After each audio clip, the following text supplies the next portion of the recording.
principios, ¿sí?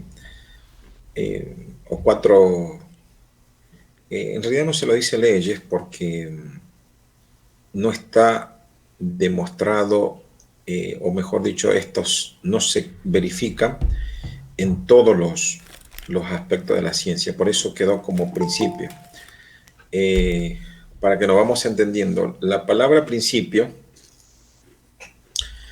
se refiere a una verdad sin necesidad de demostración.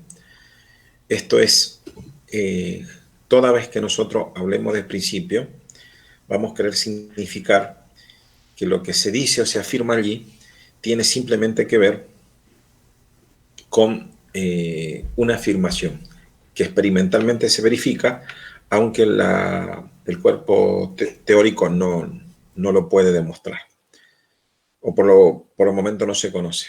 Bueno, la termodinámica tiene, como le dije, cuatro principios. El primer principio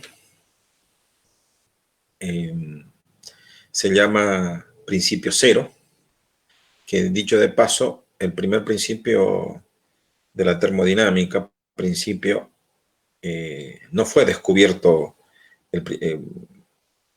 o sea, no fue el primero en descubrirse, al contrario, fue el segundo en descubrirse. El principio cero dice que la menor temperatura que es posible que exista es el 0 grado Kelvin. ¿Sí? Tiene que ver con la escala de temperatura, la escala absoluta. Con eso se dice que la menor temperatura va a ser el 0 grado Kelvin, que en términos para que nosotros nos ubiquemos, el 0 grado Kelvin es igual a menos 273,15, ¿no? Es lo que el otro día estábamos hablando. Eso dice, y dice que menos de esa temperatura no existe. Es más, hay toda una... Es más, se han hecho películas sobre el principio de cero. Hay una película muy buena que habla sobre el principio cero de la termodinámica, que hace referencia que a esa temperatura nada absolutamente se podría mover. Es decir, o mejor dicho, a esa temperatura no existe la fricción. Entonces, ¿qué sucede? A esa temperatura del cero absoluto, las cosas prácticamente estarían inanimadas, es decir, muertas, porque al no haber movimiento, se supone que todo estaría sin vida. Eso desde un punto de vista,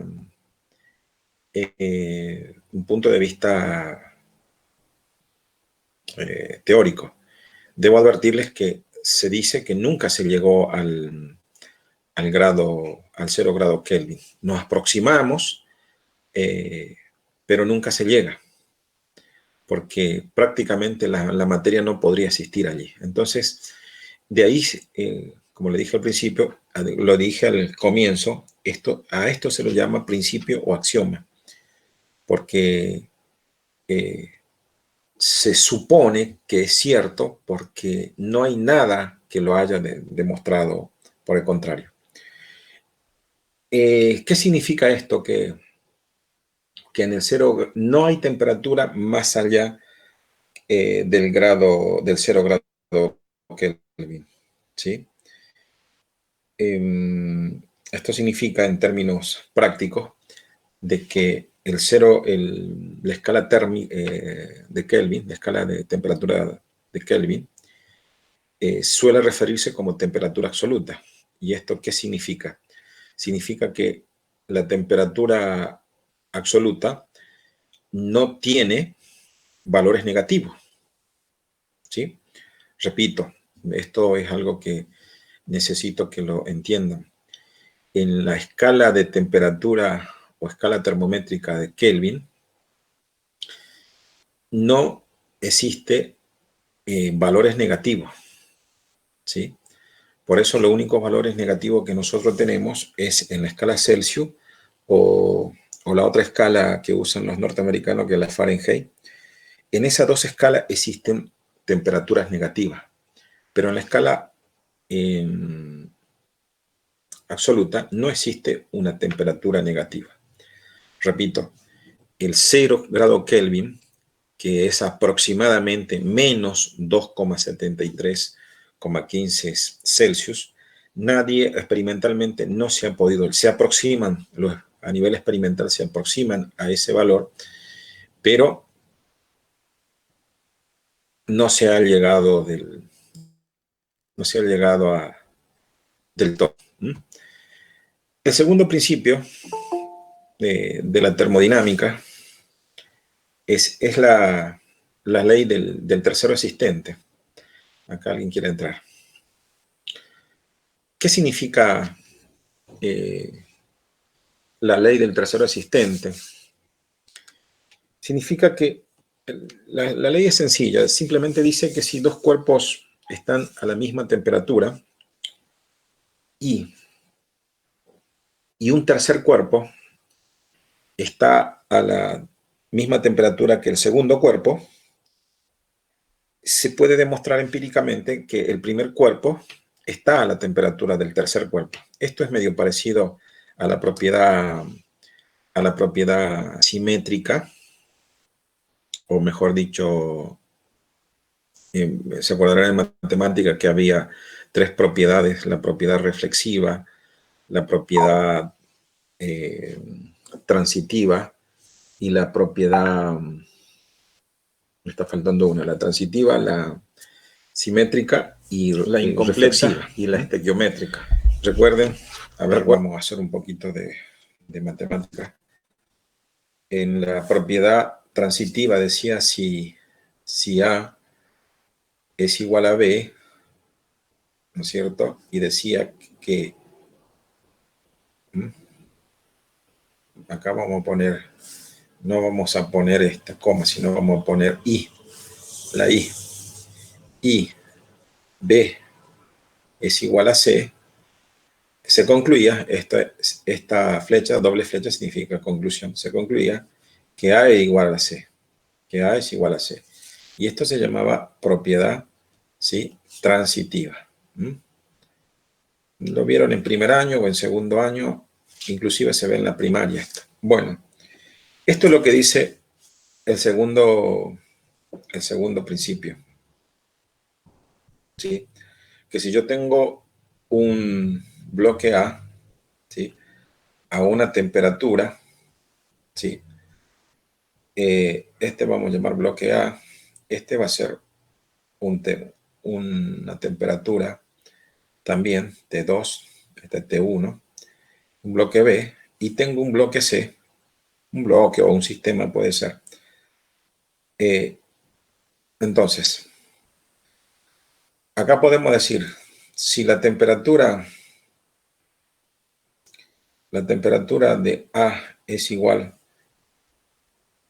a la temperatura 2 del bloque B, y a su vez el bloque B tiene una temperatura igual a la del bloque C, ¿sí? Este es 3. Entonces se puede concluir que la temperatura 1 del bloque A va a ser igual a la temperatura 3 del bloque C. Esto en termodinámica, fíjense que es parecido a la de la matemática, ¿sí?, permite esta ley, o mejor dicho, este principio, no es ley, aunque ustedes en YouTube o lo van a encontrar como ley, esto es principio, abreviado, principio, o bien axioma termodinámico se llama. Pero igual lo van a encontrar con nombre de ley, pero esto es un exceso. porque estos axiomas no han pasado al estadio de ley. Es muy largo de explicarle por qué digo esto. Es una cuestión más epistemológica que una cuestión termodinámica. Entonces, esto permite, le decía, la existencia de las escalas termométricas. Entonces, el segundo principio o segundo axioma permite al hombre acá voy a dejar abreviado, acá no en métrica. Permite entonces la construcción de los termómetros. Por eso ustedes, fíjense, que es por ejemplo, el termómetro de clínicos, ¿no? Esos que nos ponen cuando vamos al hospital ahora tan necesitado de termómetro. Ahí nos dicen a nosotros que nos meten el termómetro debajo del brazo, después de un tiempo lo ven y dicen usted tiene o no tiene fiebre. Pero fíjese, lo que hace un termómetro, aunque ustedes lo vean tan elemental, es aplicar esto. Fíjense, la temperatura 1 podría ser la temperatura del ambiente. Y por lo tanto, la T2 podría ser la temperatura a que se halla, en este caso, el mercurio que está contenido dentro del bulbo de vidrio que forma al termómetro de mercurio. Entonces, y este bloque 3 puede ser el cuerpo de cualquiera de nosotros. Entonces, al principio la temperatura ambiente está igualada con la temperatura del mercurio del termómetro. Bien. Pero resulta que después cuando nos colocan el termómetro de mercurio, acá, ve, nos colocan al cuerpo a nosotros y la temperatura T3, que es el cuerpo de nosotros, se iguala con la temperatura del mercurio. Y entonces podemos decir, una vez que ya están igualadas, por eso generalmente se espera de 3 a 5 minutos bajo el brazo, y cuando lo saca, el enfermero o el médico ve la temperatura y nos dice que tu temperatura, la temperatura del ambiente, tu temperatura es tanto comparada con la del ambiente. Esta A es temperatura del ambiente. Entonces dice que usted tiene los famosos 37 grados, 37 grados centígrados, que es la temperatura corporal, ¿no? Que es equivalente a 378 grados Kelvin, ¿sí? Grados Kelvin. Bueno, de esa manera el termómetro funciona. Ustedes capaz que nunca se dieron cuenta, pero un termómetro de mercurio tan simple y así cualquier termómetro, excepto el termómetro, estos famosos termómetros que hoy en día han salido de uso doméstico, de uso común, que son los termómetros infrarrojos o algunos termómetros láser, que ya no funcionan bajo este principio, sino otros principios de física cuántica. Pero bueno, yo estoy hablando de los termómetros de alcohol, los termómetros de mercurio, los termómetros de gas, funcionan como le acabo de explicar por la segunda ley de la termodinámica.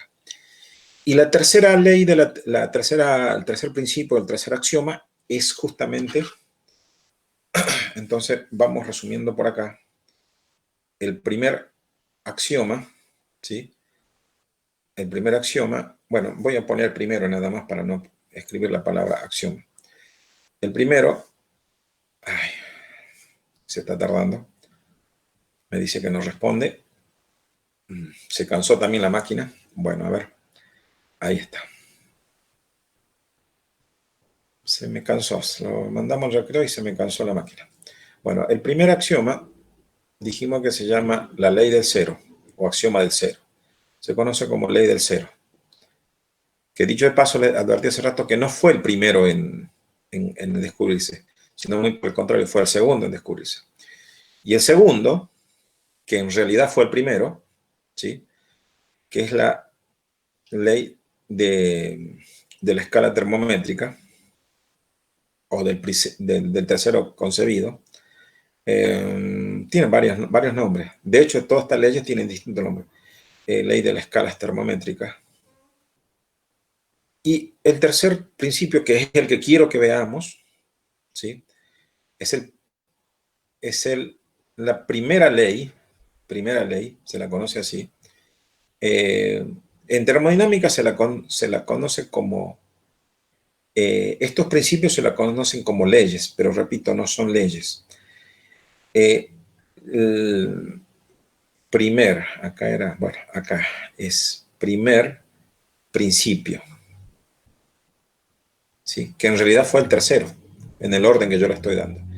Y el cuarto axioma, en realidad, es el segundo principio de la termodinámica. Este primer principio es conocido como conservación, conservación de la materia, conservación de la materia. Y si digo materia, estoy diciendo energía, ¿no? De la materia. Y el segundo principio, que en realidad es el cuarto de la termodinámica, es el principio de entropía. La conservación también es de conservación de la entropía. Bueno, nosotros en este curso lo que tenemos que ver, esto se supone que ustedes lo vieron, pero no lo vieron como primer axioma de la termodinámica, lo vieron creo que si mal no recuerdo, es en tercer año lo vieron esto, pero ustedes lo vieron a estos dos juntos, lo ven, a los dos juntos, en una rama de la física que se llama termometría. Allí ustedes vieron el primer axioma y el segundo axioma de la termodinámica en termometría. Por eso ahí cuando ustedes veían en termometría le decían que existe una escala absoluta que se llama Kelvin y que esa es la escala donde no existe valores negativos. Y después le hablaron de los termómetros, ahí lo hablaron de la escala Fahrenheit, Celsius y escala Kelvin. Bueno, por eso digo, lo vieron en termometría en tercer año. Estos dos principios es lo que tenemos que ver este año con nosotros. Este principio, estos dos principios, sobre todo el tercer principio, que en realidad es el primer de la conservación de la materia, es lo que nos va a permitir completar el estudio de los gases ideales. Los gases ideales, como hasta ahora lo venimos viendo, está incompleto. Entonces, para completar el estudio de los gases ideales, tenemos que ver el primer principio. Dicho todo esto, tengo que pasar a mostrarles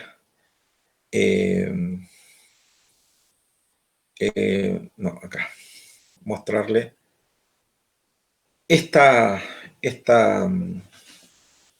este PDF. Voy a hacer la introducción nada más ahora para que me quede tiempo para terminar de resolver los problemas del otro día.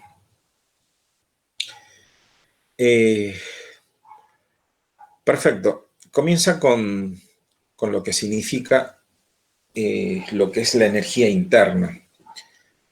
Ustedes, cuando comenzamos el estudio de termodinámica, en la primera parte esa que se les di para que ustedes lo investiguen, allí ustedes descubrieron que un sistema se llama sistema porque tiene algo que se llama energía interna. Repito, un sistema termodinámico se llama sistema porque en su interior alberga algo que se llama energía interna. La energía interna se representa, como lo están viendo acá, con una letra U. Creo que aquella vez también lo representamos así, con una letra U.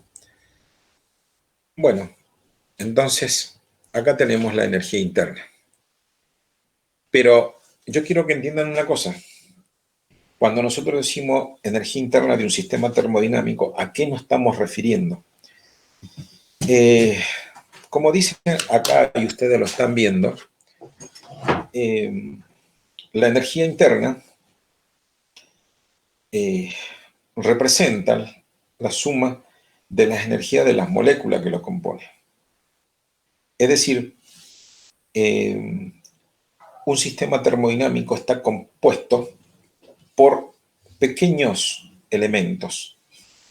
En realidad está compuesto por elementos atómicos, pero dijimos aquella vez que nosotros idealizaremos el estudio de los sistemas termodinámicos y por lo tanto haremos abstracciones. La idealización sacrifica cierto realismo del sistema. Entonces, para idealizar dijimos que solamente tendremos en cuenta todas aquellas entidades macromoleculares, o macroscópicas, si prefieren ustedes.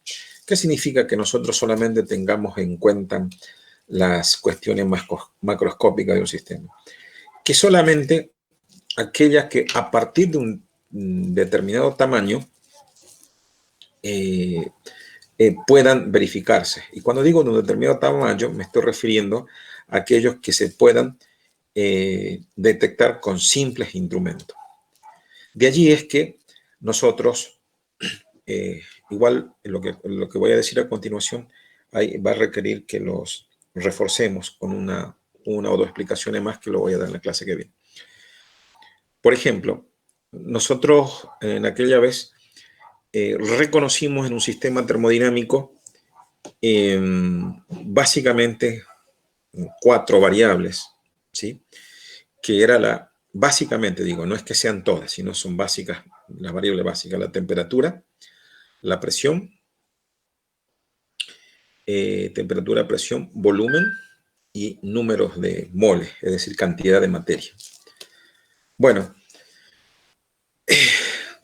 ahora a nosotros nos toca ver, para entender lo que es la primera ley de la termodinámica, entender qué son esas variables. Cuando uno dice volumen, ¿qué significa el volumen de un sistema termodinámico? Cuando uno dice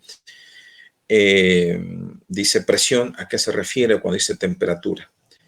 Bueno, como nosotros esta es una materia específicamente referido al análisis de la energía térmica, por eso se llama termodinámica esto, de los 4 variables que le nombré, que son las variables que se destacan en la termodinámica, nos interesa entender bien lo que es la variable temperatura.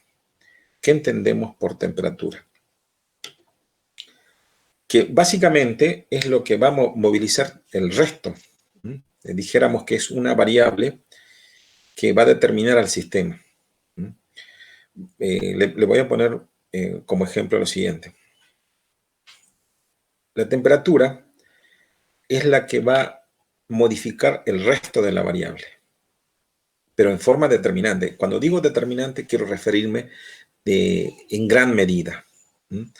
Por ejemplo, si ustedes varían el volumen de un sistema, va a variar las variables del sistema, pero no lo va a hacer en forma determinada. En cambio, la temperatura sí. La temperatura casi está casi en relación con todas las demás variables, casi, ¿no? Aunque hay situaciones donde no está. Bueno, entonces el sistema como la energía interna como parte del sistema, en este análisis termodinámico va a ser exclusivamente sobre las cuestiones térmicas, no tanto en volumen, no tanto en presión, sino va a ser sobre cuestiones térmicas.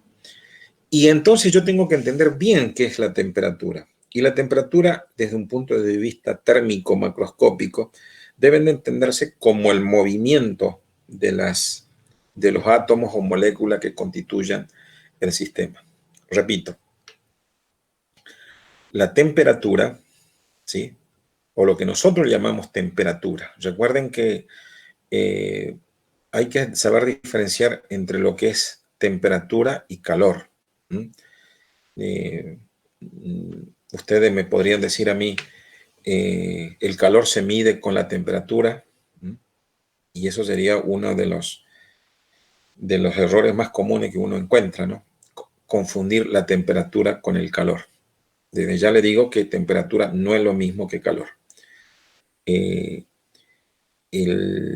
La temperatura mide el estado térmico de un cuerpo, mientras que el calor mide la transferencia de energía térmica de un cuerpo a otro. eso por favor me gustaría que lo anoten, porque es pregunta segura de evaluación. Cuando uno quiere saber si el que va a estar rindiendo sabe no que sepa de termodinámica, sino sabe dónde está parado. La primera pregunta elemental que en un examen de termodinámica es preguntarle, explíqueme qué es la temperatura y explíqueme qué es el calor. Si el alumno o la alumna inmediatamente confunde el calor con la temperatura, mira, habrá estudiado mucho, pero no entendió nada.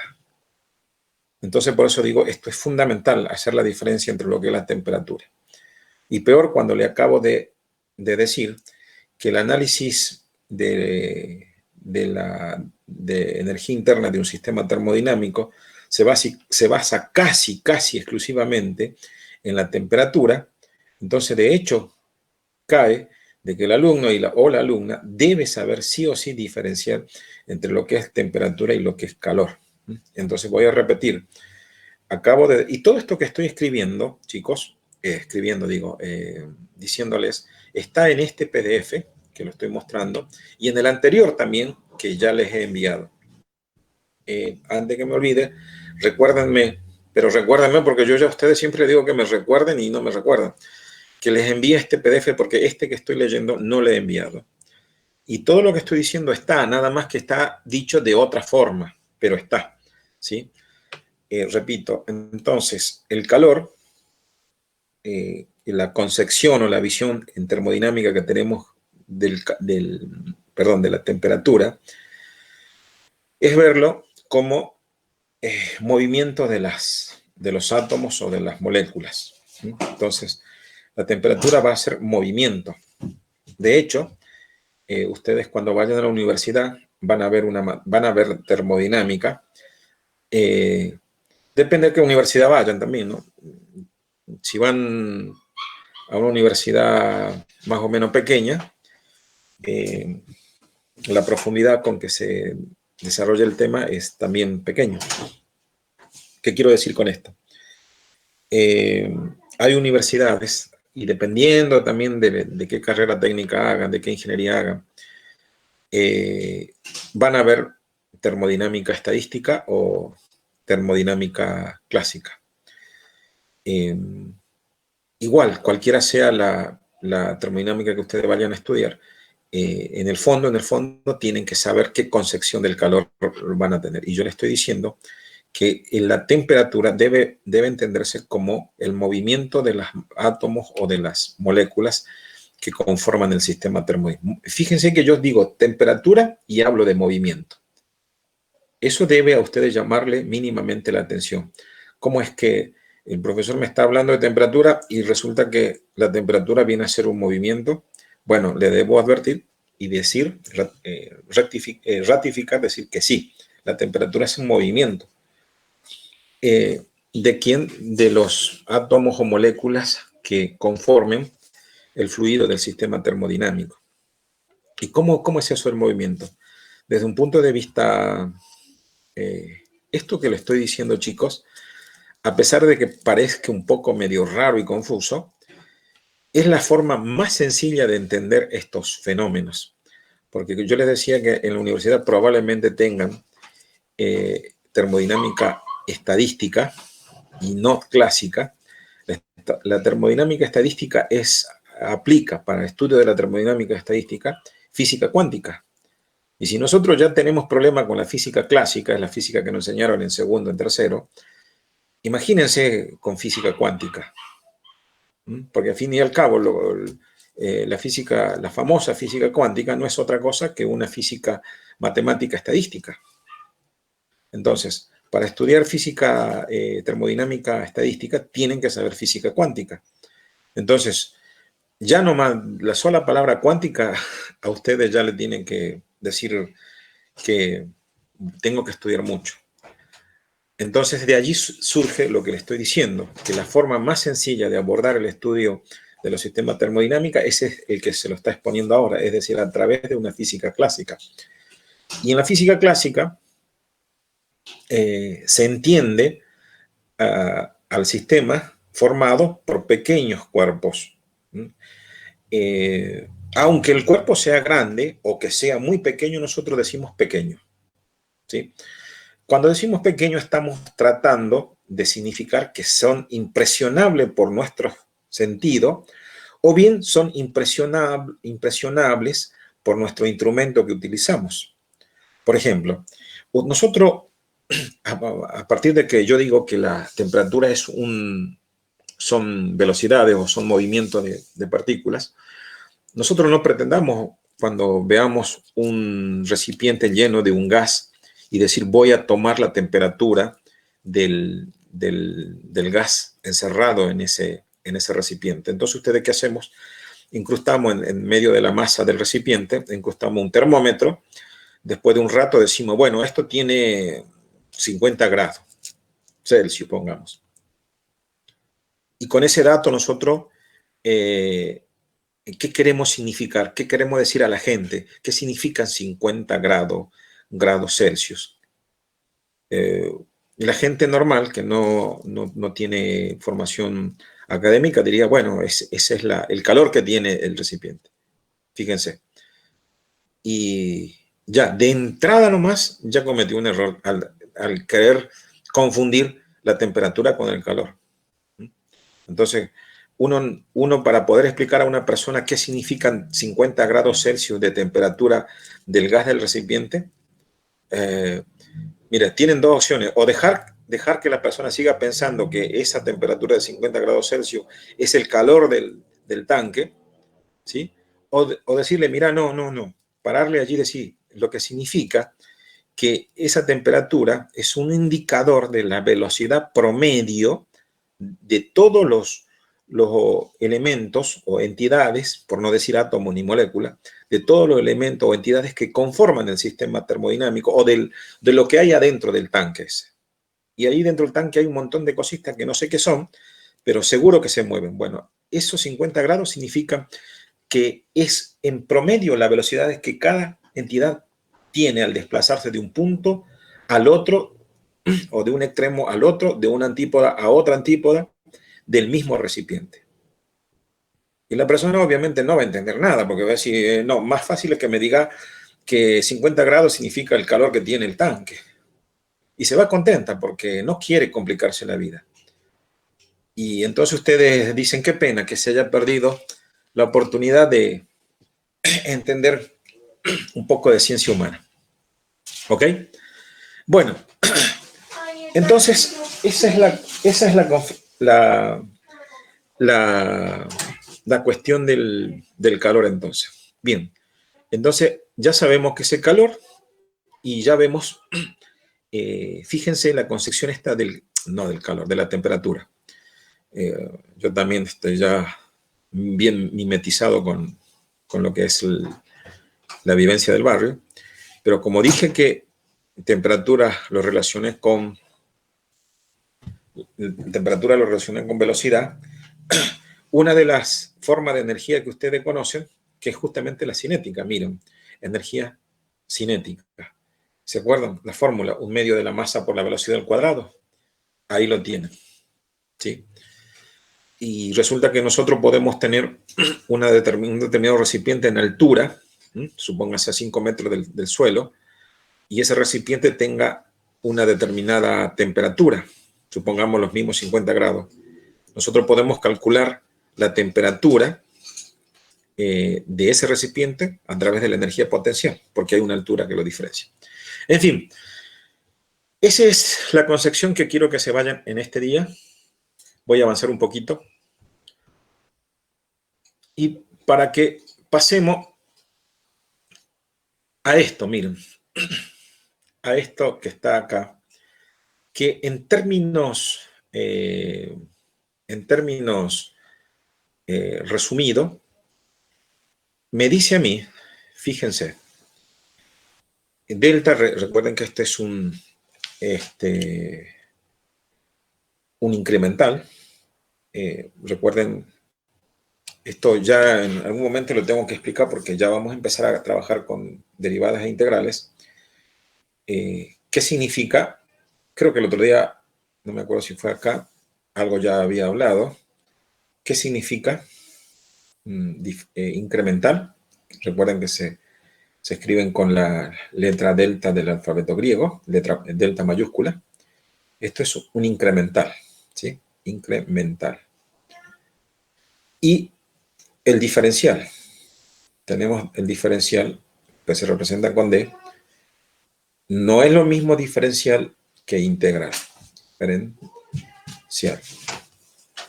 Cuando nosotros estamos diciendo acá incremental o delta de U, estamos diciendo, recuerden que delta de U representa la energía interna, ¿no? Estamos diciendo que la energía interna o la variación de la energía interna, a ver, esto si dejo pasar a ustedes se le va a escapar para siempre. Cuando digo incremental, estoy diciendo, si digo delta de U, o sea que ahora tengo el incremental de la energía interna, siempre estoy diciendo algo final, es decir, la energía final menos la energía inicial. Eso es lo que se llama incremental. Y recuerden, y esto es importante, si yo digo algo final, es un estado. Y si digo algo inicial, es otro estado. ¿Mm? Y nosotros en termodinámica dijimos que solamente nos importan los estados iniciales y los estados finales. O sea que a nosotros nos viene bien, pero resulta que los estados iniciales y estados finales son estados de equilibrio termodinámico. Bueno, esa es la mayor limitación de la termodinámica clásica, ¿no? De necesitar de estados iniciales y finales, estados de equilibrio. Lo que pasa que en la realidad, que los estados de equilibrio siempre requieren del tiempo. Es decir, para que un sistema, es lo que hace rato le decía del termómetro. Cuando nos ponen un termómetro bajo el brazo, el médico nos pone entre 3 y 5 minutos y nos dice, bueno, tener el termómetro para que el termómetro iguale la temperatura del cuerpo o viceversa, el cuerpo iguale la temperatura del termómetro, se requiere de tiempo. Cuando se han igualado las dos temperaturas, hay un equilibrio termodinámico. Bueno, eso es lo que nosotros, cuando sacamos el termómetro debajo del brazo, vemos y decimos, estás a tantas temperaturas respecto del ambiente. Bueno, a eso me estoy refiriendo. Y acá hace referencia a eso, que la energía interna, recuerden que la energía interna es la suma de todas las energías que componen el sistema, va a ser igual a Q. ¿Qué es Q? El Q es el calor. No confundir calor con temperatura. Una vez más, calor va a ser igual a Q más omega o W o W, como dicen en otro idioma. Va a representar lo que es el trabajo. Trabajo termodinámico. Bueno, bien. Entonces, el incremento de energía interna o la variación de energía interna de un sistema termodinámico va a ser igual a el calor del sistema más el trabajo que este calor el sistema lo puede producir, ¿sí? Puede producir calor o absorber calor, más el trabajo que el sistema también pueda producir. Resulta que el sistema termodinámico puede producir trabajo, o bien el sistema termodinámico puede absorber trabajo. Va a depender. Ya vamos a ver el tema de los signos. Pero por ahora yo lo que quiero que se retiren, porque ya quiero ir a resolver los problemas, sabiendo esto, que el calor tiene una forma de calcularse. Y es lo que tenemos que ver, que está antes de este tema, es ver cómo calcular. Por ahora le diré que el calor se va a calcular como la masa por una constante que se llama calor específico por la variación de temperatura. Todo esto va a ser igual a Q más el trabajo. El trabajo para nosotros en termodinámica ya no va a ser lo mismo que el trabajo en física clásica, ¿no? Es decir, recuerden que en física clásica el trabajo, no me acuerdo si lo representaban con T o con omega, ustedes decían que era la fuerza por distancia. Bueno, acá el trabajo va a ser la presión en termodinámica por el diferencial del volumen. Perdón, acá no, acá se me chispote. No es diferencial de volumen, es incremental del volumen. Acá es incremento del volumen, variación del volumen, ¿sí? Y todo la presión por la, es el trabajo. Ahora, estos, fíjense que como les expliqué hace rato, son incrementales. Son estado de equilibrio inicial y final. Tanto en la temperatura inicial y final, tanto en el volumen inicial. Y esto solamente, estimados alumnos, y escuchen bien lo que voy a decir, sirve para un punto, un punto del sistema, un punto del sistema termodinámico. O sea, todo lo que acabamos de hablar, hablamos solamente de un puntito del sistema. ¿Qué significa eso? Y todo tanto trabajo de entender la termodinámica para que al último solamente yo entienda un punto. Y un sistema termodinámico tiene un montón de puntos, millones de puntos. Y todo lo que hablamos hasta ahora sirve para un punto. Entonces, ¿cómo hago yo para entender algo más que un punto? Supongamos que este sea mi sistema termodinámico, que sea un recipiente donde haya encerrado, pongámosle nitrógeno, y todo lo que hablamos acá sirve para esto, miren, para este solo punto. Pero acá hay otros puntos. ¿Y qué tal si a mí me gustaría ser un poquito más valiente y yo quiero, ya no por un punto, quiero que me sirva para una línea, por ejemplo, para esta línea, estoy uniendo los puntos, miren, acá casi se forma el 2. Yo quiero analizar la energía interna de esta línea que dibujé en verde. ¿Qué debo hacer? Debo diferenciar. ¿Qué hago diferente? ¿Cómo se diferencia?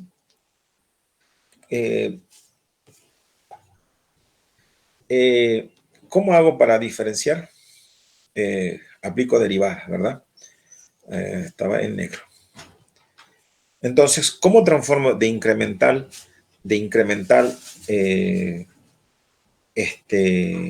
a diferencial? Es decir, ¿cómo paso de un incremental a un diferencial? Y por lo tanto me permite analizar ya líneas y no puntos. Bueno, debo derivar. Entonces, este incremental se me transforma en diferencial de U por la masa, por el calor específico, este es C sub E, por el diferencial de la temperatura, ¿sí? Más la presión por el diferencial del volumen. Fíjense ustedes. Acá ya se le empieza a complicar la vida de ustedes, entonces empiezan a suspirar. Y ahora ya tengo diferenciales. ¿Y cómo hago ahora para obtener valores? Entonces empiezo a integrar. Ahora yo integraré. Entonces diré integral del diferencial de la energía interna más la masa por el calor específico por la integral de la temperatura más la presión por el integral del volumen. De esa manera yo tengo un valor acá, un valor específico, y de esa manera se calcula. Y esto, ya le repito, esto me sirve para analizar cómo se comporta la energía interna en una línea. Pero si yo quiero saber cómo se comporta la energía en todo el sistema o aproximadamente en todo, es decir, en toda la masa, bueno, voy a integrar. Entonces, la integración me permite tener una idea más global del sistema. Permítanme hacer ingresar un compañero, parece que, o no sé, voy a ver de qué se trata. ¿Cómo es esto? No, me engañaron, no había nadie. Vuelvo. Bien. Uy, ¿qué pasó? Ah, tengo que habilitar esto. Y tengo que hacer esto. Bueno, entonces ahí tienen. Oh, ¿quién es el que quiere ingresar a esta hora? ¿Alguien me dice? ¿Ustedes lo ven, chicos? No. No, no lo ven, pero hay uno que está tocando la puerta. Bueno, en fin, hasta allí voy a dejar por ahora esta introducción a lo que es el primer principio de la termodinámica. Vamos a hablar, como les anticipé en la próxima clase, vamos a hablar que esto se llama conservación de la masa y la energía, ¿no? Conservación de la masa y la energía, ¿no? Ustedes lo van a escuchar por ahí, como dice que la energía nunca se pierde, sino se transforma, y lo mismo la masa, ¿no? La masa tampoco se pierde, sino que se transforma en energía. Por eso, de principio se llama el principio de la conservación de la materia o bien de la masa y la energía. Bueno, por ahora voy a dejar acá y voy a terminar de resolver algunos problemillas que, si no tienen algo para preguntarme, vamos a ir a los problemas de gases ideales. A ver, ¿hay alguna pregunta? Buenas tardes, profesor. Tengo una pregunta. ¿Se podría aplicar de área en el sistema termodinámico? Se te entrecortó. ¿Eres Kevin Tolava? Sí, profesor. Tengo una duda. ¿Se podría aplicar en el sistema termodinámico una integral de área? Eh, lo, la, a ver, ¿cómo te explico? La respuesta directa es sí. De hecho, estas integrales que te mostré acá son integrales de área, ¿sí? No te puso, pero es la energía interna final a la energía interna inicial, lo mismo. La temperatura final, la temperatura inicial y así todo, el volumen final al volumen inicial. Todos son integraciones de área. Yo tendría, eso para más adelante, tendría que pedirle a ustedes que cuando veamos análisis de los sistemas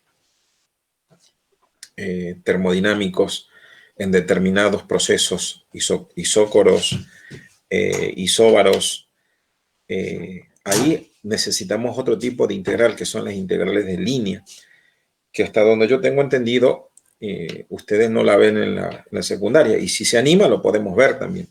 Pero, Kevin, para responderte en forma directa, sí, toda la integral hasta acá son integrales de área. Pero integrales de línea podemos hacer un intento de explicarle. Pero por ahora, todo integrales de línea. ¿Alguna otra pregunta? No, ninguna pregunta más, profesor. Solo tengo Bueno, esa voy duda, a esa salir cuestión. de este PDF, voy a borrarlo primero y voy a entrar al... A ver qué me pasó.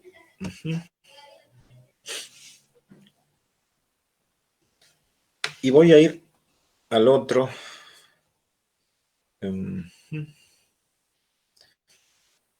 No, tampoco.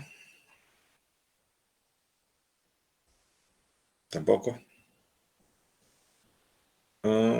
Acá, perfecto.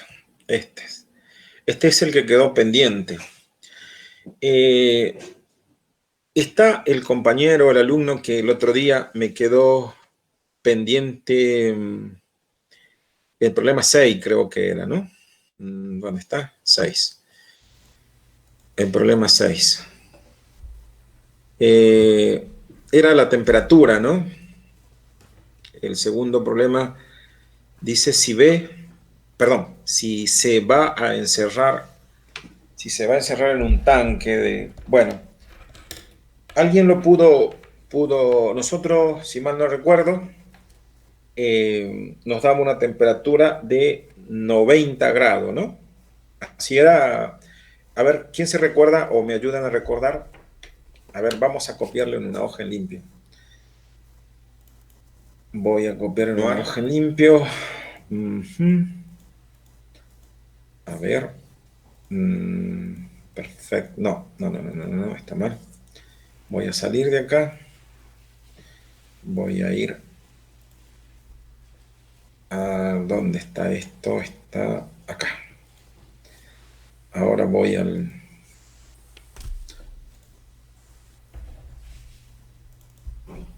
Bueno, vamos a copiarlo.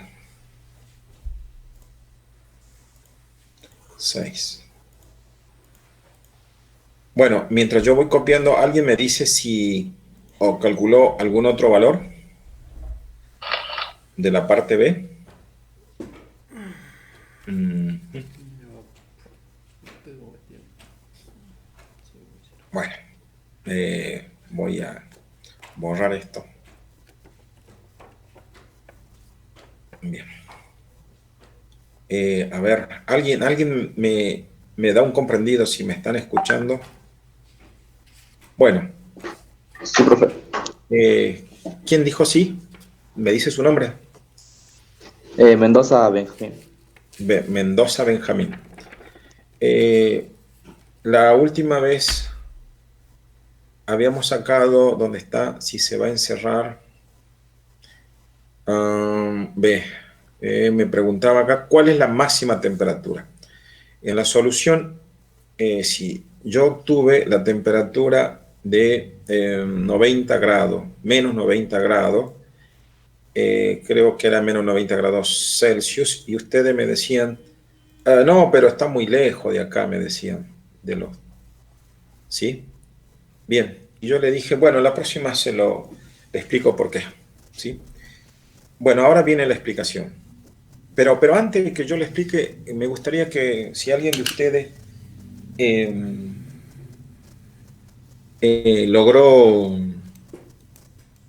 logró hacerlo.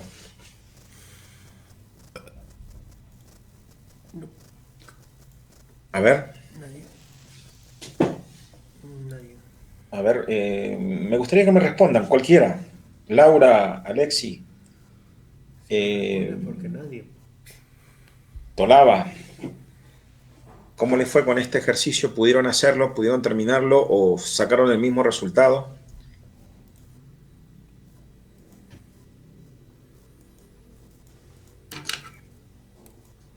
A ver, yo estoy hablando solo. Ujú. Bueno, están acá. A ver, Hernán Serpa, ¿cómo le fue con esto? ¿Lo hizo? ¿Lo intentó? ¿No lo intentó? Dígame un comprendido. No lo intenté, profe. No lo intentó. Benjamín Mendoza, Yo, profesor, tampoco no lo intenté. ajá, no lo intentó. Marcelo Gutiérrez, No lo pude intentar, profesor. ajá. Kevin Tola, bueno, no, Kevin el que me está preguntando. Laura, No, profe, tampoco pude realizarlo. pero me refiero, Laura, si lo intentaste, más allá que no lo hayas calculado, No, ¿no? Bueno, Alexi Cruz, Tampoco, profe, no lo intenté. bueno, eh, fíjense que, bueno, directamente le voy a explicar, pero después al último le voy a dar la llamada de atención a todos. Lo primero lo resuelvo y después les llamo la atención. Entonces vamos a...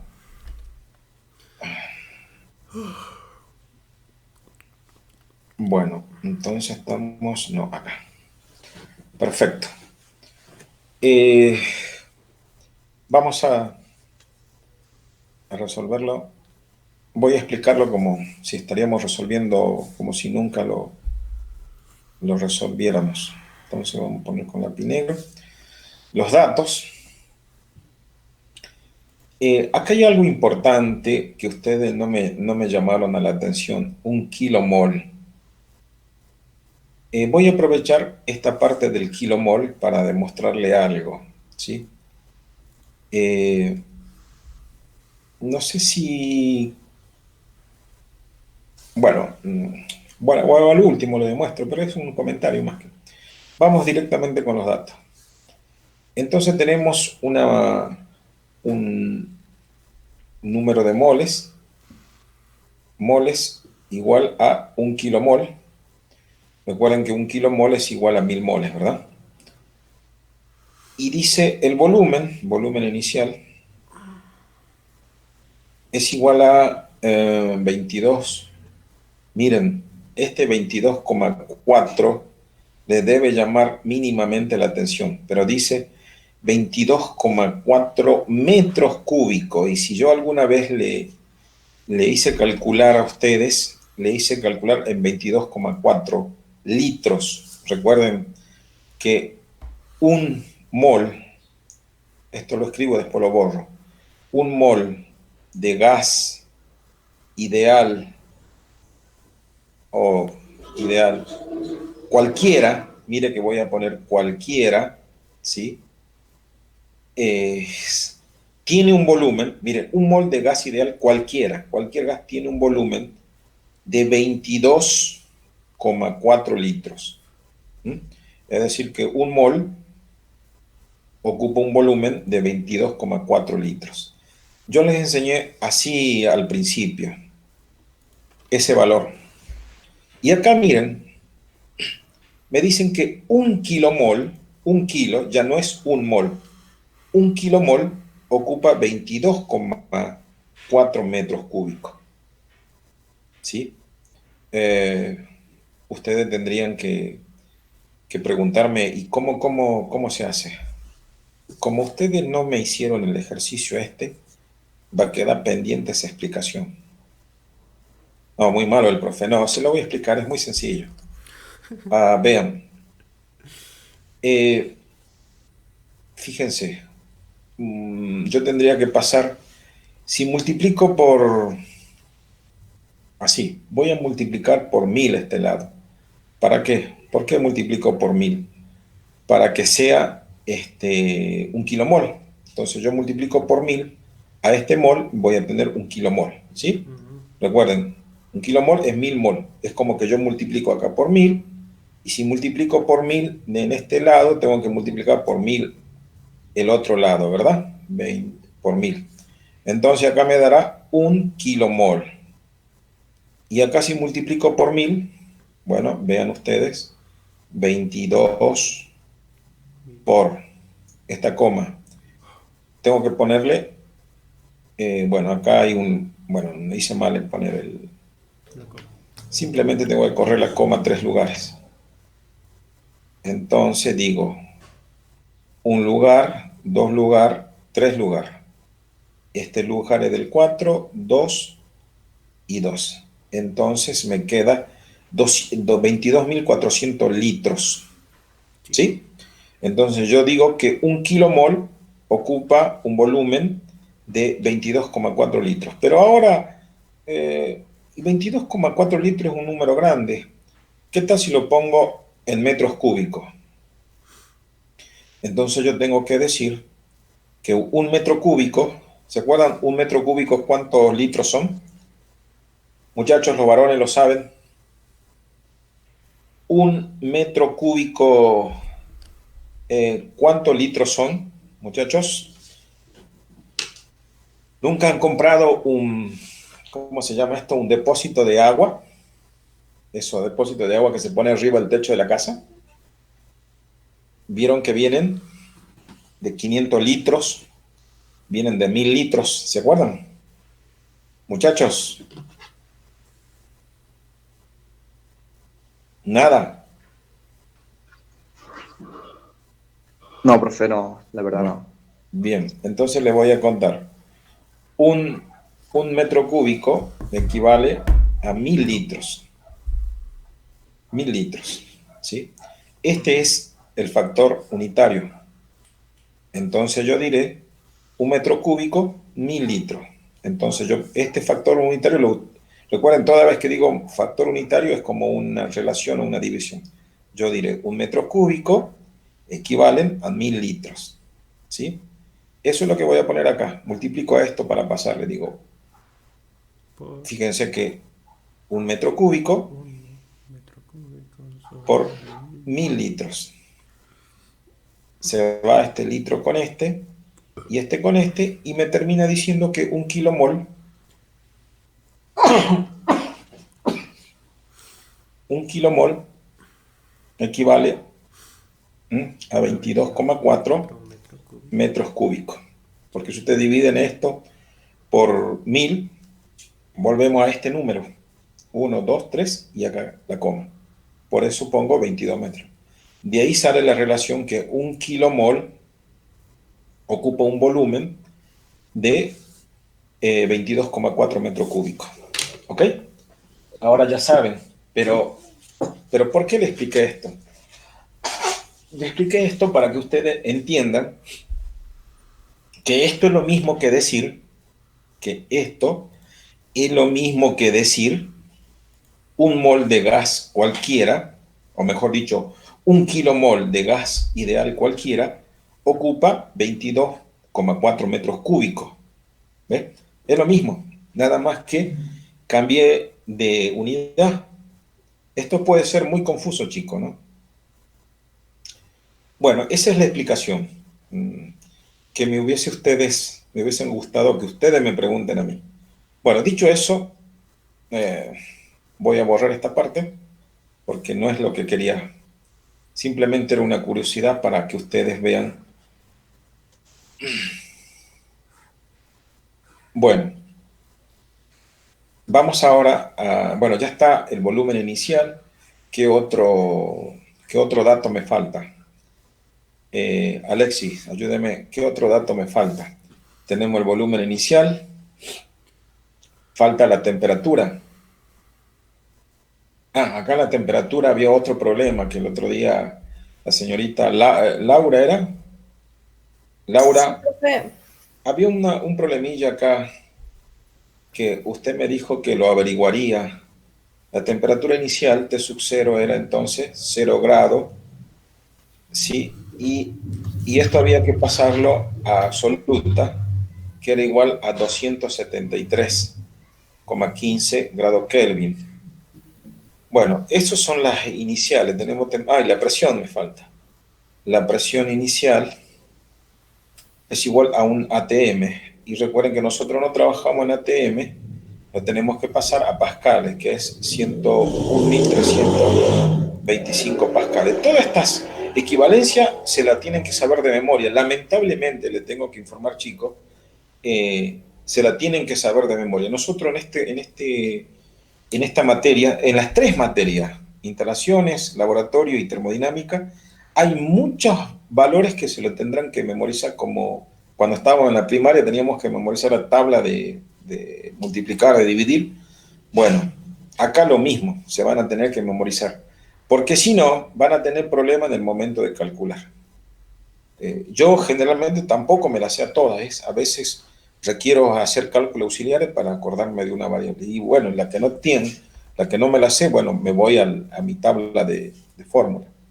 De hecho, entonces está de más pedirle a ustedes que se vayan haciendo una tablita de fórmulas, de equivalencia, ¿no? Para que tengan que rendir, bueno, yo les permito ya con las tablitas de equivalencia. Bueno, entonces un ATM era igual a 101.325 pascales. Y ya está. Perfecto. Ahora vamos, esos son los datos iniciales. Vamos a lo que pide el problema. Dice, si se va a encerrar un tanque a 5 metros, o sea que el volumen final o volumen 1 va a ser igual a 5 metros cúbicos. ¿Sí? 5 metros cúbicos. Y el cual puede resistir una presión manométrica. Bueno, acá tenemos que hacer un manométrica. La presión 1 va a ser de 3 ATM. Que bueno, después le pasamos, multiplicamos 3 por este número y me va a dar en pascales, ¿no? De hecho, ayúdenme ustedes, multipliquen por esto. ¿Cuánto da? 3 por 101.325 rápidamente. Bueno, como no son rápidos, hago yo rápidamente. 325 en pascales. Ahí está, ¿verdad? 303. ¿A dónde estaba? 303,975. 300. Bueno, ahora no me escribe esto. 303, 975. 975 pascales. 975 pascales, si era, ¿no? 975. Y ahora esto. Mensaje.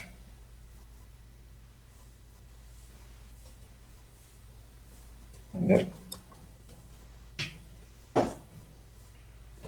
Bueno, ya tenemos esto y pregunta, ¿cuál será la temperatura del gas si se desea que el tanque no estalle? Entonces, temperatura. Esto de estalle, la temperatura 1 es, tenemos la presión,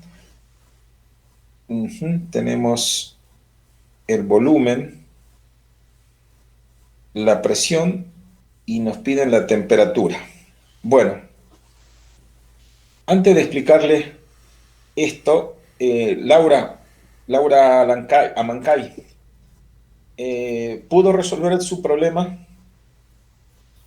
¿De la temperatura? Sí. Recuerda que la última clase había que hacer la variación de la temperatura de 100 grados Celsius menos 0 grados Celsius, y esto era igual a 100 grados, ¿verdad? Sí, 100 grados Celsius. Y después usted creo que era usted, si no, corríjame, ¿no? Esto pasado a grados absolutos, esto era 373,15 Kelvin. Y entonces usted me decía acá, corresponde que pongamos 273. ¿Recuerda que me dijo eso? Sí. Y usted me decía, bueno, y esto es igual a 100 grados Kelvin.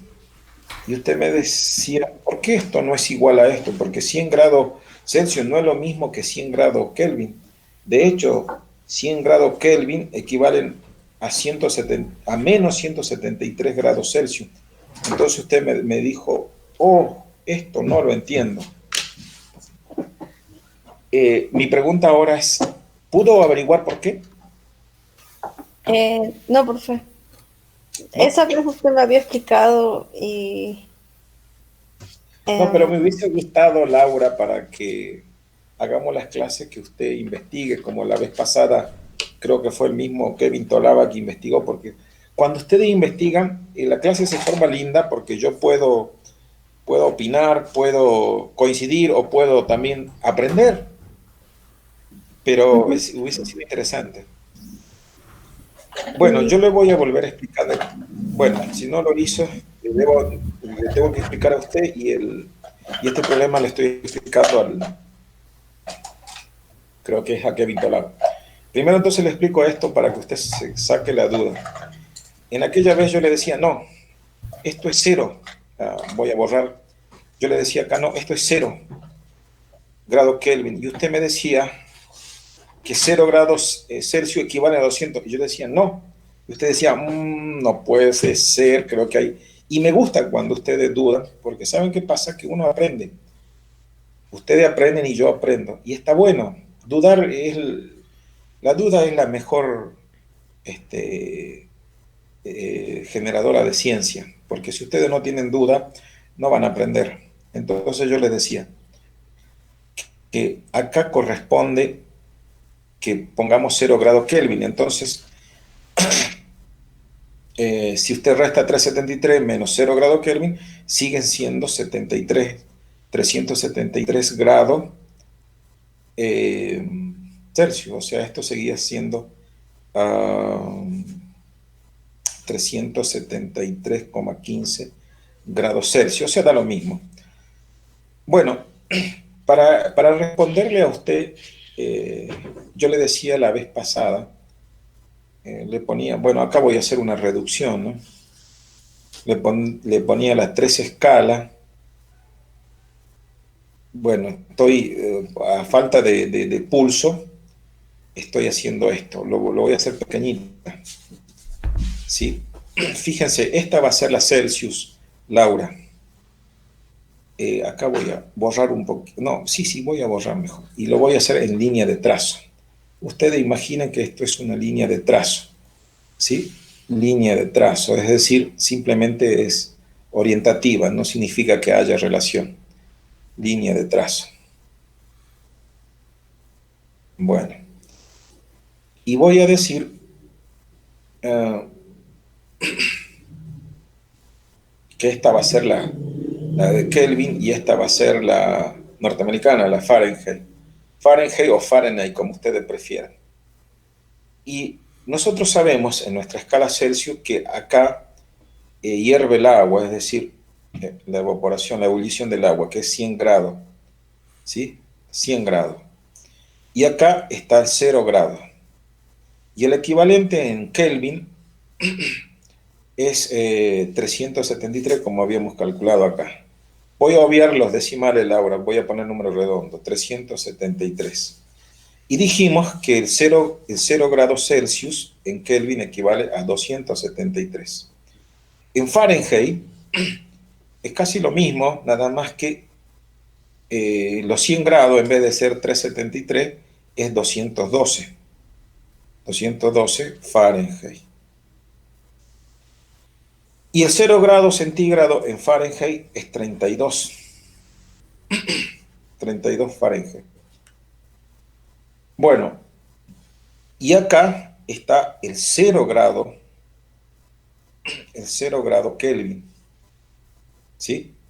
Y fíjense acá, el 0 grado Kelvin en Celsius, hace rato les decía, era menos 273. Y el 0 grado Kelvin en Fahrenheit es, acá, es menos, ¿sí? 32.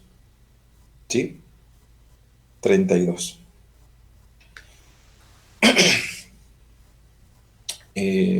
Bueno, en realidad hay que hacer una conversión acá, lo voy a dejar por ahora, esto hay que hacer una conversión. Lo que yo quiero que me entienda usted, otra cosa.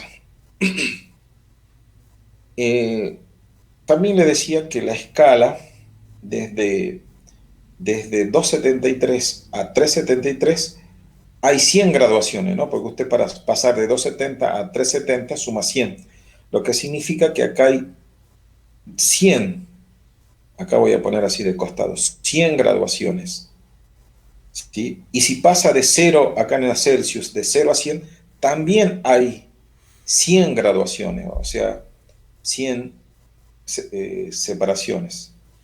En cambio, si usted hace de 32 a 212, acá no va a haber 100 graduaciones, acá va a haber 180, porque si usted hace 212 menos 32 le va a dar 180. Acá hay 180 graduaciones. Por lo tanto, fíjense que esta escala, la de Kelvin, con la escala de Celsius, son iguales. O sea que el factor de reducción acá sería un grado Celsius equivale a un grado Kelvin, ¿sí? Porque es 1 a 1, 100 grados acá, 100 grados acá. En cambio acá no. Acá es diferente. Acá el valor es 180. Usted tendría que dividir 100, los 100 esto, divido 180. 100 dividido 80, porque esa es la relación. 180. Si usted divide 100, le va a dar 5, se va este con este, acá es la quinta, le va a quedar 5 por 2 y acá 5 novenos, le va a quedar 5 novenos.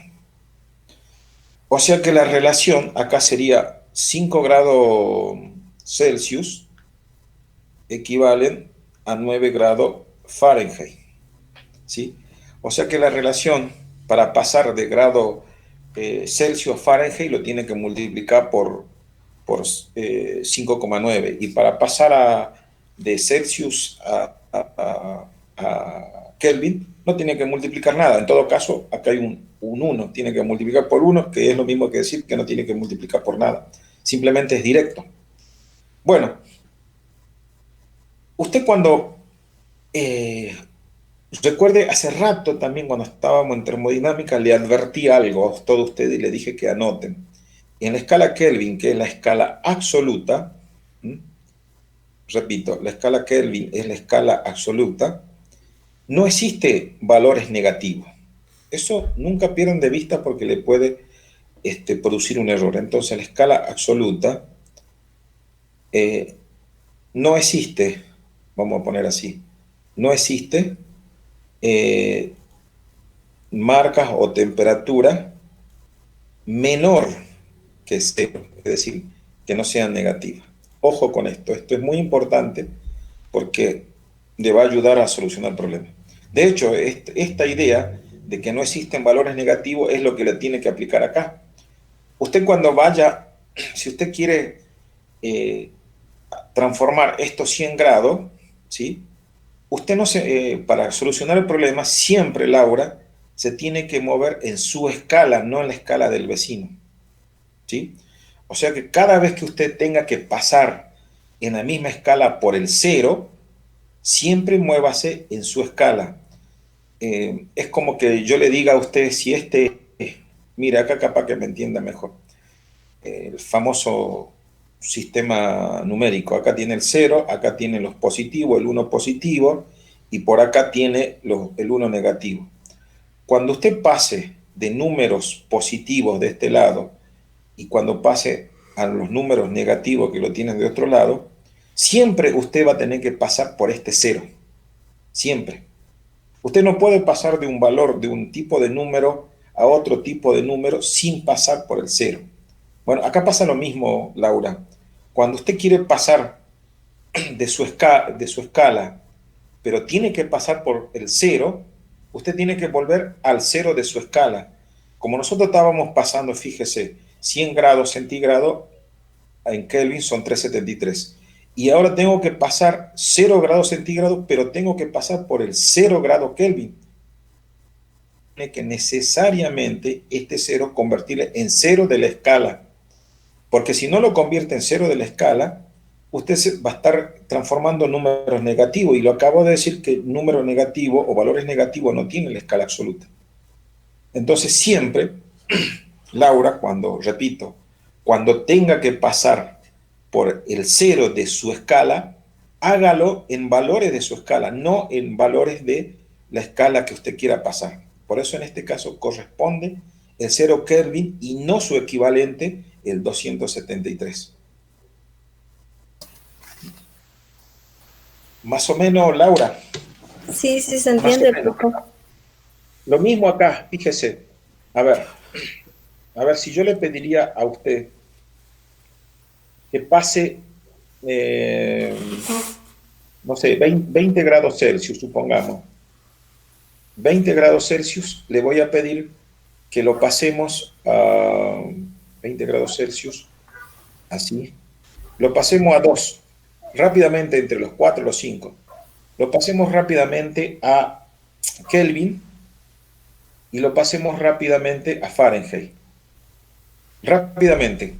Para pasar 20 grados Kelvin, dado esto, usted tendrá, es decir, tengo 20 grados Celsius, le tengo que sumar, ¿sí?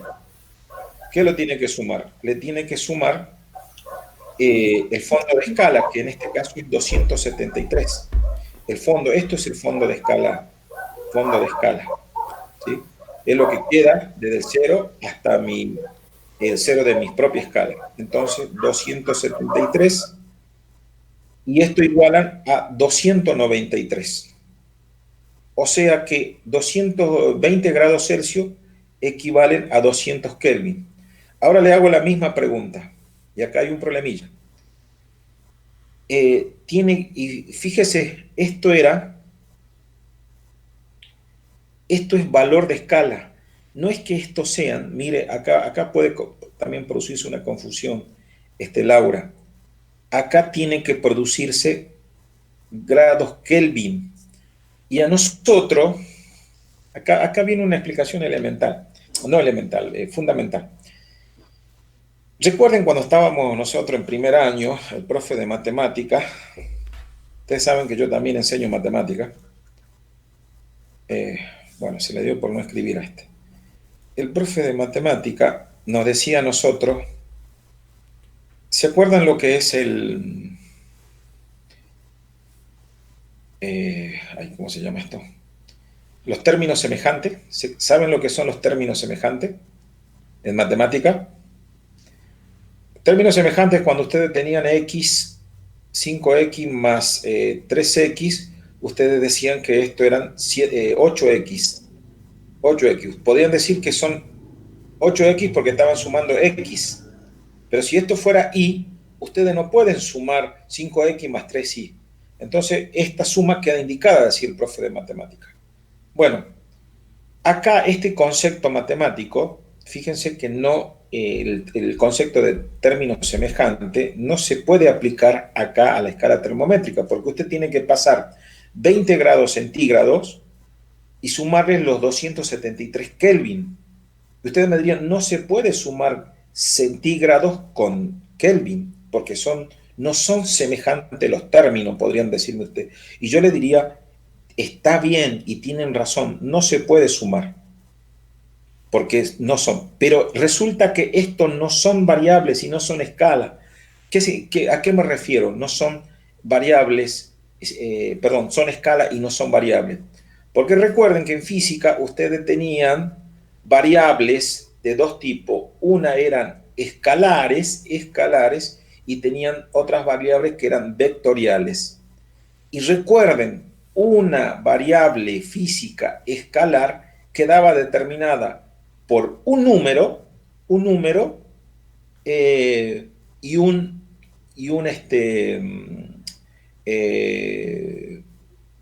¿cómo se dice esto? Por una dimensión, es decir, por una unidad de medida. En este caso, como estamos viendo, las temperaturas son escalares y se miden, por ejemplo, en Celsius, en Kelvin o en Fahrenheit. Entonces, una variable escalar quedaba determinada por un número y por una unidad o dimensión. Pero eran escalares. Y recuerden, no necesitaban, como en el caso de las variables vectoriales, que necesitaban dirección, sentido y módulo y demás cosas. Entonces, esa es la razón por la que en términos termométricos, los valores, aunque no sean semejantes como lo enseñaron en matemática, sí se pueden sumar y usted puede afirmar que el resultado va a ser 293 Kelvin. Y en Fahrenheit va a pasar lo mismo. Usted va a tener 200 grados Celsius, le va a sumar lo 32, que es el fondo de escala, estos 32 más 32 Fahrenheit, y a ese resultado lo va a tener que multiplicar por este factor, ¿sí? Por este factor, 5,9, no sé qué resultado da. A ver, sumen, 40 y 52 por, a ver, 52 por 5 dividido 9, y ahí tienen 28. 28, bueno, redondeando sería 29. Entonces, 20 grados, bueno, ahora no quiero escribir esto. 20 grados Celsius, 20 grados Celsius son 29, creo que dije, ¿no? 29 Fahrenheit. Fahrenheit. Ahí está, Fahrenheit.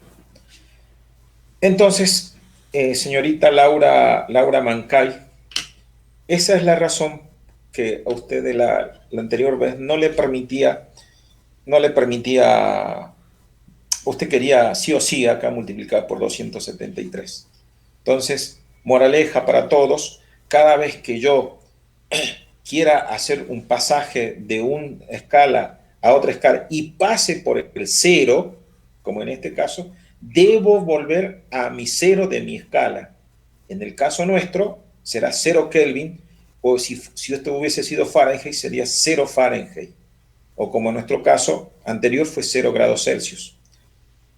Bueno, eso por un lado. Y ya para terminar, me salió muy larga la explicación. Hubiese querido que salga más corta. Para terminar, chicos, me voy a apurar en resolver Hay una cosita más, Tolaba Kevin. Ahora me refiero a usted porque era el que me me había preguntado. Fíjese que el detalle acá está en esta palabrita, Tolaba Kevin. ¿Me está escuchando, Tolaba? Deme un comprendido. Sí, profesor. Miren, en esto, miren, dice presión, acá, tanque para que no estalle. Acá está la cuestión. La palabra no estalle. Bueno, yo por ahora le voy a contar algo. Creo que usted era el que averiguó en la clase pasada sobre la presión absoluta, ¿no, Kevin? ¿O era usted, no? Me dijo que la presión absoluta era usted u otra persona, no me acuerdo bien. Otra ¿Era persona, usted? profesor. No, otra persona debe ser porque yo no participé en la otra clase, profesor.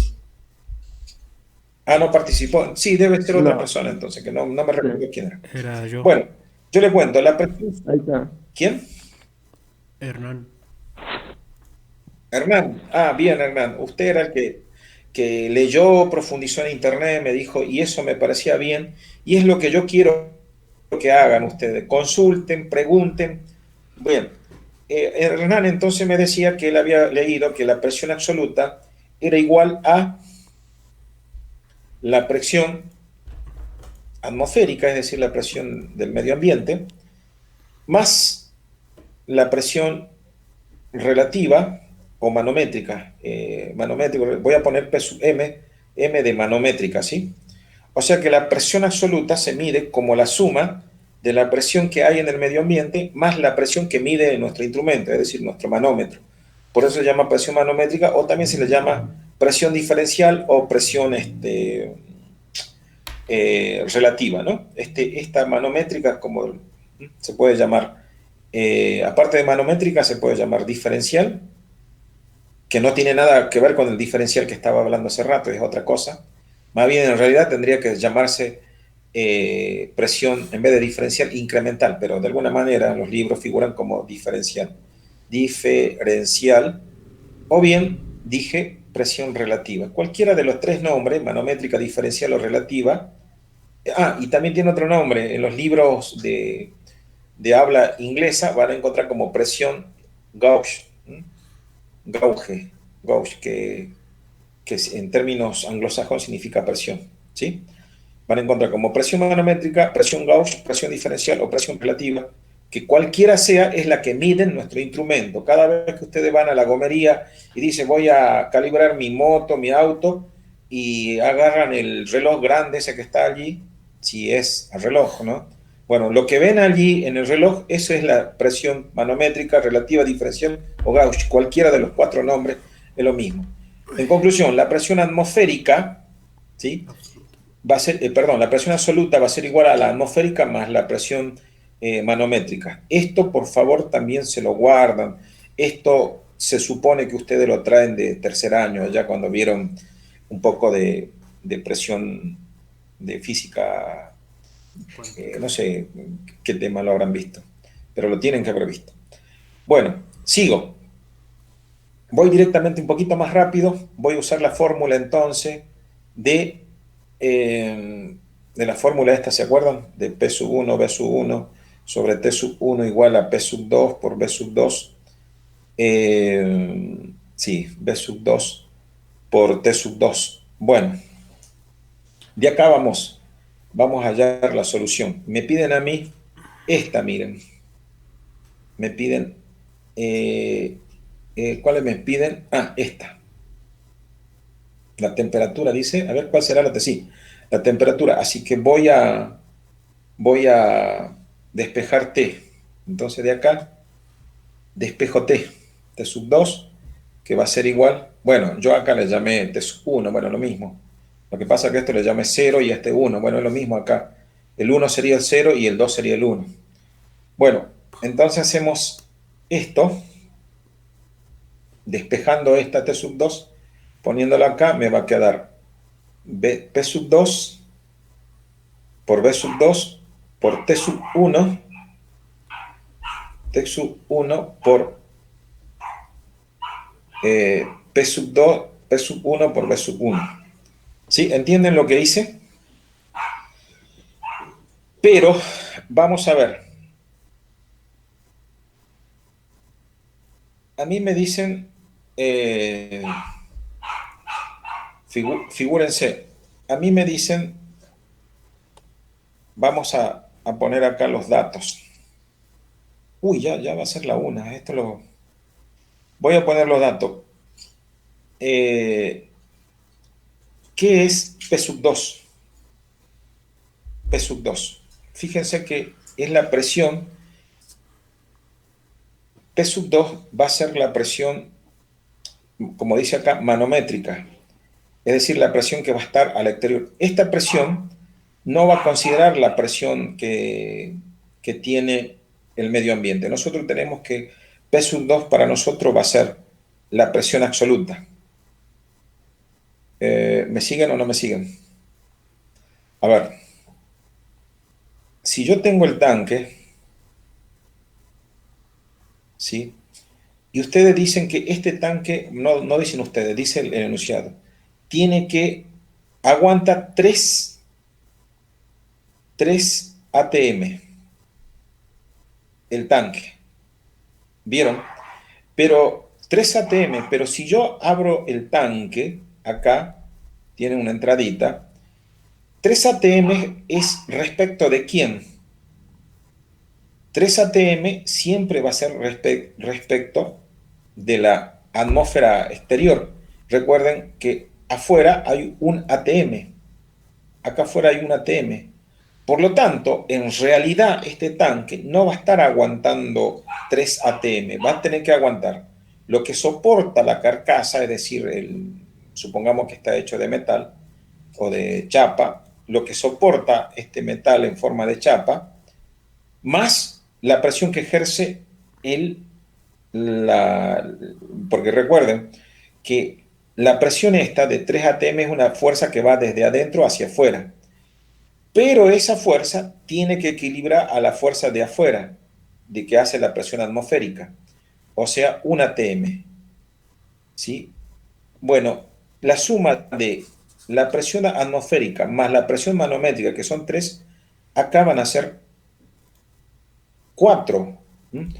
Uno de afuera más 3 de adentro suman 4 ATM. Perfecto, 4 ATM. O sea que la presión absoluta serán 4 ATM. Bueno, ya tenemos entonces la presión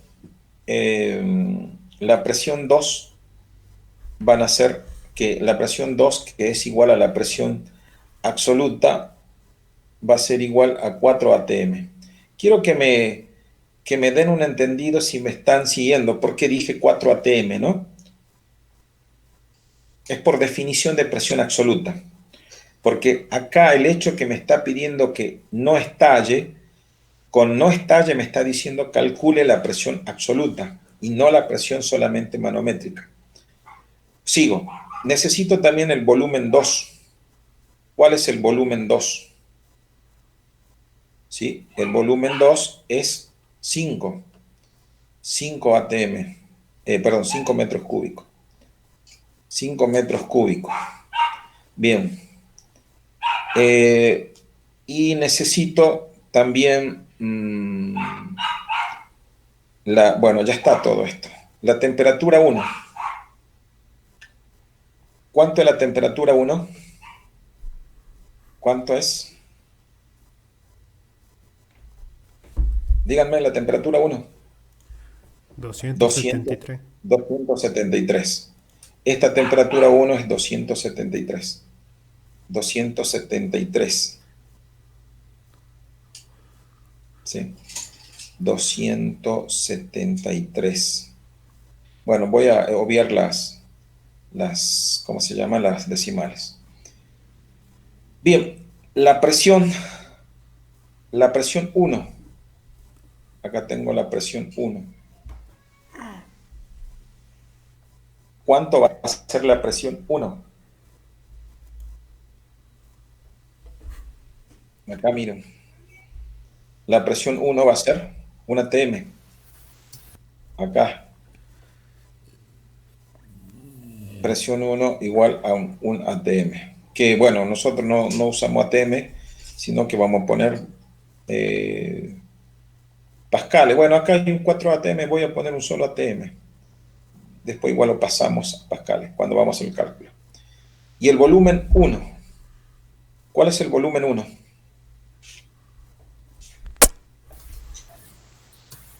Volumen 1. Ahí está el volumen 1. 22,4 metros cúbicos. 4. Bueno, listo. Esto es volumen 1, 22,4 litros. Acá no me salió el igual. Bueno, reemplacen. Perfecto. O reemplacemos. La temperatura entonces va a ser, dijimos P sub 2 va a ser 4 atm, aunque no me gusta trabajar en atm. Por B2 dijimos 5 metros cúbicos, por T sub 1, 273 Kelvin. Y me piden la presión 1, 273, acá lo voy a poner.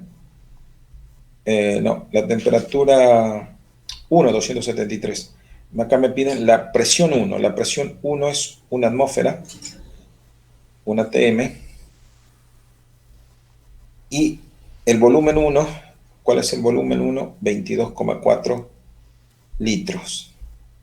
Pero yo no tengo que, perdón, no son 22,4, el volumen 1 es 22,4 metros cúbicos. Recuerden, 22,4 metros cúbicos. Y ahí se va esta ATM con esta ATM y este metro cúbico se va con este metro cúbico.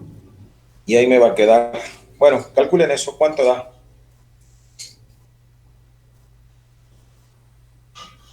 Calculen rápidamente, así nos vamos. Rápidamente, alguien que calcule. Bueno, si no voy a tener que hacerlo yo otra vez. Bueno, voy con mi calculadorita. 20. 4 por 5, 20. Son 20 por 273. Bueno, voy a obviar el coma 15. Esto es igual, dividido 22,4. 22,4. Si no, ¿verdad? Sale 243. Bien, y ahí tenemos. Esto es igual a 243. A ver, otro que haya calculado me dice que llegó al mismo número. Bueno, ahora este no quiere escribir. Sí, el mismo número me dio, profe. Bueno, gracias, Laura. También, profe. Bueno, me alegro. Esperen que acá se me cansó el lápiz y 273, no, 243. 243,75, ¿verdad? Grados Kelvin, ¿verdad? ¿Así es? Sí, Bueno, ¿cómo hacemos para pasarlo a Laura, ya que me estás? ¿Cómo pasamos a Celsius, Laura? Simplemente, se resta. sí, restemos. A ver, usted reste en su máquina y yo en la mía. ¿Restamos cuánto, Laura?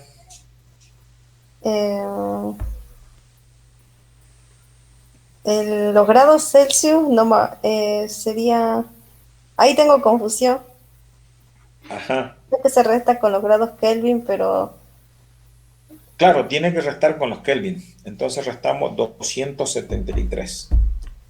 273. Y nos va a dar menos 29. Pero menos 29. Ah, ¿dónde está? Uy. No sé, eso no lo estoy haciendo yo. Eso, uy. Lo está haciendo solo la máquina. No sé qué pasa. Voy a hacer un control Z para... No, ya la máquina parece que también se cansó. Entonces, ¿cuánto era? Menos 29, ¿no? 29, ¿cuánto era? 29,25. Bueno, a ver. Como 25. Sí, 25. Esto sí es Celsius. Y entonces ustedes me dirán, ah, ahora se parece. Se parece a esto. Yo le dije el otro día que estos son valores referenciales. ¿Y por qué nos salió el otro día 90 acá? Bueno, ¿saben por qué? Porque no hicimos esto, pequeños. Presión absoluta. De la presión absoluta. Claro, no incluimos la presión absoluta, es decir, no le agregamos la presión de afuera, solamente tuvimos la presión manométrica. Y hagan esa cuenta, en vez de multiplicar acá por 4, multipliquen por 3. Entonces le va a quedar 3 por 5, 15. Vamos a hacer eso, a ver. 3 por 15, 15 directamente por 273 igual dividido 22,4. Le daba 182. Eso es Kelvin. Entonces le resto ahora lo mismo que hicimos, los 273, y me da los menos 90 que el otro día calculamos. Sí. ¿No es cierto? Entonces el otro día, bueno, ya no sé cuánto eran acá, pero bueno, calculamos los 90. Menos 90. Y alguien me decía, no me acuerdo quién, creo que era usted, Hernán, me decía, no, pero no, como que no pegaba, que no pegaba. Exacto. Menos 30 a menos 90 hay 60 prácticamente de diferencia. Y yo le decía que ustedes tienen que hacer interpretación de los resultados, ¿sí? Este valor de menos 90, ¿qué significa? ¿Qué es? Y yo les decía que era un resultado que no observaba la precisión. Fíjense, y acá la precisión estaba en que nosotros no agregamos la presión, esta presión atmosférica, ¿no? Simplemente teníamos en cuenta la presión. O sea que era un resultado, porque igual, fíjense, lo que nosotros obtuvimos acá, o acá que obtuvieron los 30 grados, recuerden que dice cuál será la máxima temperatura del gas y desea que no estalle. Entonces, ustedes si comprimían como presión máxima, fíjense, entre menos 30 y menos 90, ¿cuál es más grande, Laura? ¿Menos 30 o menos 90 es más grande?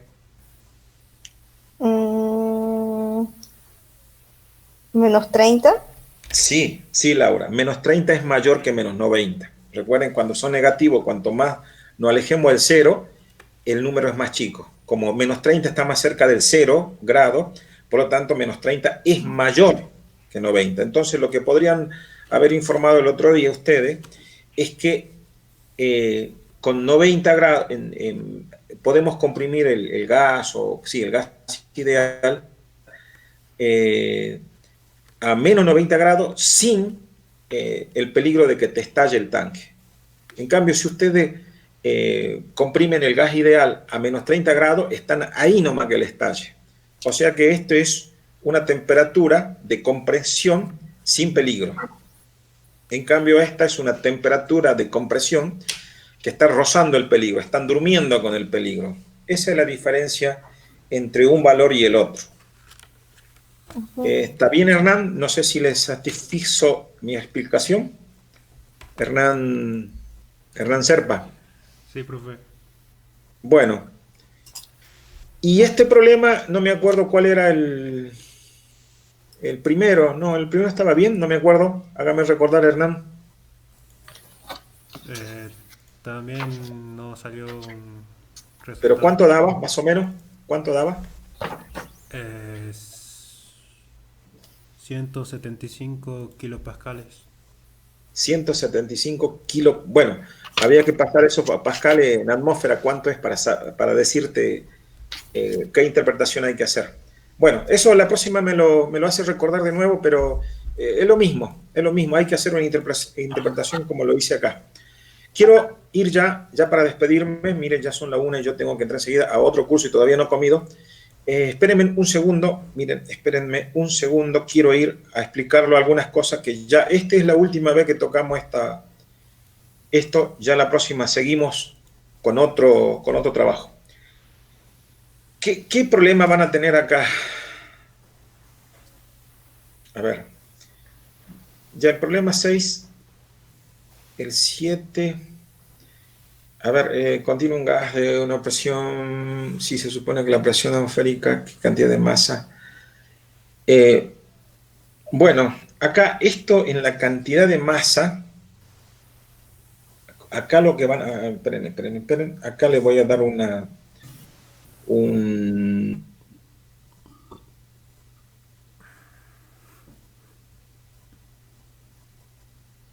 la clave para resolver estos problemas, fíjense que ustedes tienen dos fórmulas, ¿sí? La fórmula que veníamos viendo hasta ahora, ¿m?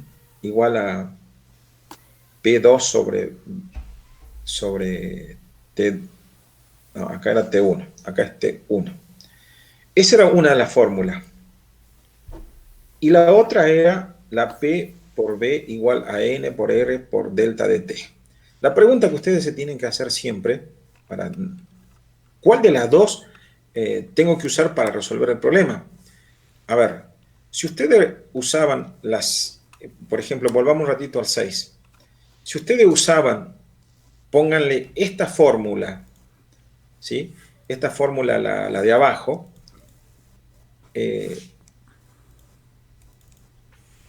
para resolver este problema, ustedes iban a tener un gran problema dentro del problema. Es que no tenían el número de mol. Entonces, ustedes se dan cuenta rápidamente de cuál fórmula tengo que usar, si la de arriba o la de abajo, en función de los datos que tengo. A mí no me convenía, si bien estas dos fórmulas son equivalentes, pero no me conviene usarla en este problema, en el 6, esta fórmula. ¿Por qué? Porque me pide otro dato, el número de mol. Y esta fórmula no me pide el número de mol, entonces me conviene para este problema usar esta fórmula. En cambio, en un problema que me den esto, en el 7, por ejemplo, esto se llama masa, peso molecular o masa molar. Recuerden que la masa molar está dado en moles, ¿sí? Y acá me piden moles, o sea que en esto me convendría usar la segunda. Así que ustedes cuando quieran resolver un problema, fíjense cuál de las dos fórmulas de la ecuación de estado de los gases ideales le conviene, la de arriba o la de abajo, ¿sí? Vamos a otra situación, por ejemplo, a los ejercicios, los últimos, que son los más difíciles. Por lo menos estos dos. A ver, una burbuja de aire, volumen 0, se deja caer en el fondo de un lago, la profundidad, ¿cuáles serán? Bueno, fíjense que acá en este ejercicio, van a tener que aplicar, así como hace rato aplicamos la fórmula de la presión absoluta, y dijimos que la presión absoluta es igual a la presión atmosférica más la presión manométrica o diferencial. Ahora, como este es un fondo de un lago, van a necesitar la otra presión, que es, fíjense que esta es la presión absoluta. La otra es la presión en el fondo del punto de una masa. La presión, esa se llama presión hidrostática. Lo vamos a poner presión hidrostática, este H. Esa va a ser a la presión ambiente, es decir, a la presión de arriba. A ver, para que me entiendan. Como este va a ser un lago, el problema del 13, dice que es un lago, acá se va a alargar una burbuja, dice, ¿ve? Una burbuja de aire, y el lago tiene 11 metros, supongan que desde acá hasta acá hay 11 metros, acá se van a alargar una burbujita, ¿sí? Esa burbujita se va a ir elevando y va a llegar acá, seguro que va a tener un mayor volumen acá arriba que acá abajo. ¿Por qué va a tener? Porque acá abajo, recuerden que esto es un lago, acá hay agua, es decir, esta es la tierra. Por acá sigue la tierra, ¿sí? Entonces, en esta profundidad, acá va a haber mayor presión. Si quieren, pónganle P1 y acá P2. P1 va a estar a mayor presión que P2, o sea que la presión P1 es mayor que la presión P2.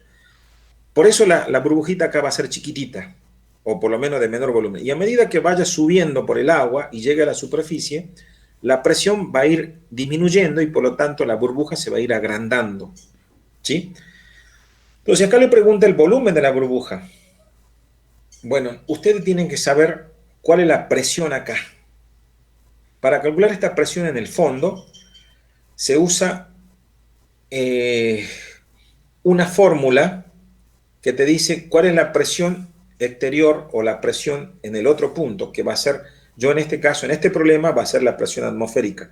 Pero no es lo mismo esta que esta. Más la presión, bueno, acá entra, le voy a poner directamente la fórmula, se llama, hay dos formas de poner esto. Miren cómo lo voy a poner. Peso específico por altura. Esto, chico, se llama ecuación fundamental de la hidroestática, que también hidroestática, que lo tienen que ver. Esta ecuación fundamental de la hidroestática me dice cuál es la presión en un punto, en el fondo de un recipiente que tiene un líquido. Acá el recipiente en realidad es un lago. Entonces, esta presión P1 es la presión hidroestática, que lo voy a poner acá. ¿Cómo calculan esta presión acá? Bueno, la presión atmosférica, fíjense que dice acá el punto de partida, la presión atmosférica le da, miren, 75 centímetros de mercurio. Entonces tendrán ustedes que poner acá 75 centímetros de mercurio como presión inicial. Y acá, fíjense que le pide el peso específico.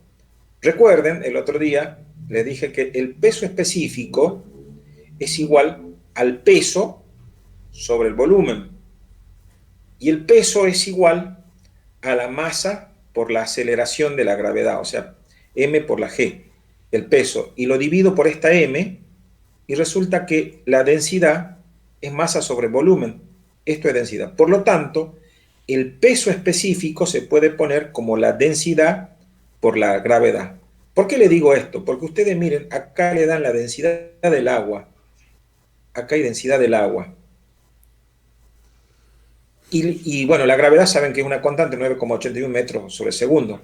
Entonces ustedes, otra forma de poner esto, o sea, la presión, la ecuación fundamental de la hidroestática es poner lo mismo, la presión 1, o en este caso atmosférica, más, fíjense, el peso específico, dije que es la densidad por la gravedad por la altura. Bien, ustedes va a llegar un momento que van a poder calcular esta presión P1, que la puse acá como P1, como la presión esta, 75, que pasado a milímetros sería 750 milímetros. Ahí dice centímetro, pero de mercurio. Más la densidad acá es 1000 kilogramos sobre metro cúbico. Y la densidad y la gravedad, recuerden que es 9, eso ya es constante universal, metros sobre segundo cuadrado. Y la altura dice que es acá 11 metros, o sea que acá 11 metros. 11 metros.